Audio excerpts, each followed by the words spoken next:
Hey, what is up, ladies and gentlemen? How are you people doing? Welcome back to another video. So right now, I just got done watching the Italy and the Spain game in the UEFA Nations League. I believe these are the knockouts because I think that Spain right now have booked their trip to a final in the UEFA Nations League. So I thought I would do a recap of this game and all that stuff. So let's get into this video, shall we? So what can I say about Spain's performance tonight? Once again, man, Spain, they just gave off another great, incredible performance, especially against a very strong Italy team, the defending Euro champions. I mean, tonight, one player that really, I think, impressed me on Spain's team would have to be Ferran Torres. Yeah, Ferran Torres, that's how I pronounce his name. I mean, tonight, I think this game just proves that his draft stock has increased. I mean, yeah, his player stock, his player stock has increased. And I just really like the way how he played tonight. And one other player that really impressed me tonight's game would have to be probably Oyarzabal, because especially on that, counterattack when Oyarzabal did that crazy cross right there to Ferran Torres to put Spain up, like that was one of the best goals I think I saw in this entire UEFA Nations League campaign. I mean, seriously, no other way to say it. That goal was just absolutely brilliant. And I could watch that freaking thing all day, man. That just goes to show you the brilliance of Oyarzabal and Ferran Torres. And speaking of Ferran Torres, he's another bright spot, I think, on Spain's football team besides Ansu Fati, because, I look at both players and Spain, it looked like that Spain were going to fall because, after the 2014 World Cup, a lot of people were saying that, Spain are in decline and all that stuff. And I think this game proves to you that Spain are not in decline at all, and that Spain are still a very competitive team despite them not having that crazy juggernaut of talent from 10 years ago. They, with the exception, I think, of Sergio Busquets and, Sergio Busquets, who's the only, I think, player on the Spain team. And yeah, I think Sergio Busquets is still the only player on the Spain team from that 2010, and that Euro 2008, and just that treble winning Spain team from 08 to 12, when they won all those trophies.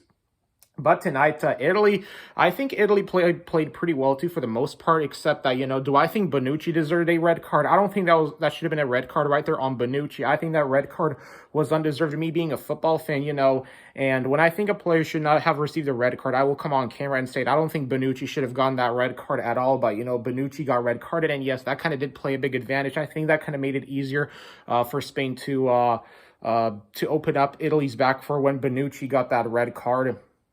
But Italy, they tried to fight back. They scored a goal within the dying seconds of the 80th minute. But, Spain, they were still able to hold on. And España are in the final, man. So, round of applause to España for pulling off an impressive performance. And that's the thing about playing España is that, whenever you play that they're that team that's always able to expose your defense on a fast break or a counter or just with a fast tiki-taka. Like, this has been Spain's, main architectural style of playing football. And, what you just got to admire about the Spain team is just their crazy architectural style of football. They're like the modern architects, I'd have to say, in international football of like this decade going back to the 2000s, in this new century, of just being able to play one of the most attractive football, in terms of being able to create chances and score goals. Like, hey, I think that out of all the teams besides France, Germany, Italy, England, I think Spain is the best at, playing that type of football. And, you can make a case for Belgium and the Netherlands as well, because they also play their, own style of very attractive football, and Portugal as well.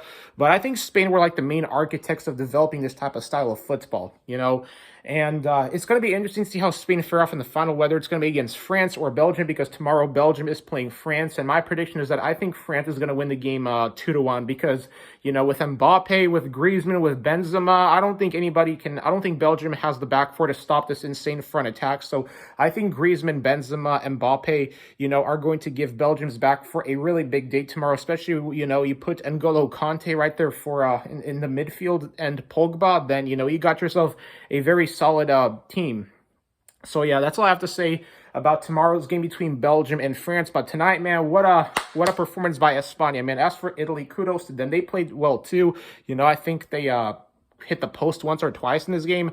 But man, just Spain tonight, man, I was impressed with what I saw from them today. So that's the video, guys. Make sure you guys leave a like, drop a comment. And I want to thank everybody for all the support on all my recent FIFA videos. You guys seem to be enjoying them, with my tactics breakdown and my Chelsea career mode. So I'm going to bring more of that whenever I have the time. So stay tuned for that. And you guys have a great rest of your day. Have a good one, y'all. Peace.